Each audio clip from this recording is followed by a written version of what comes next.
پوچھا گیا ہے کہ ایک آدمی اپنے مرد سے قریب المرگ سے پہلے اس نے رونے کی وصیت نہیں کی، مطلب یہ نہیں کہا کہ بھائی دیکھو رونا منع ہے، اب لوگ رو رہے ہیں تو اس کو گناہ ہوگا کہ نہیں ہوگا؟ قرآن مجید کی آیت ہے کہ ایک آدمی کا بوجھ دوسرا آدمی نہیں اٹھائے گا، روئے کوئی گناہ ملے کسی اور کو، یہ پالیسی ہی نہیں ہے، چاہے اس نے وصیت کی ہو یا نہیں کی ہو۔ اب اگر معلوم ہو جائے کسی کو کہ رونے کی وجہ سے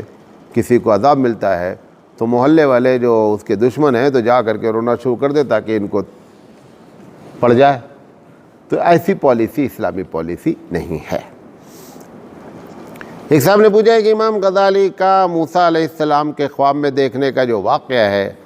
کہ وہ انہوں نے ان کا نسب پوچھا تو وہ لمبا بتایا، یہ پورا واقعہ غیر محقق ہے، تحقیق شدہ نہیں ہے۔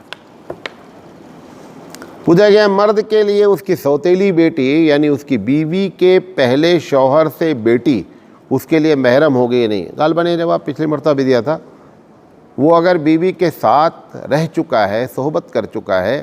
تو اس بیوی کی بیٹی اس کے لیے ہمیشہ ہمیشہ کے لیے محرم ہو گئی۔ شوہر کا انتقال ہوا، دوسرا سوال، شوہر کا انتقال ہوا سعودی میں اور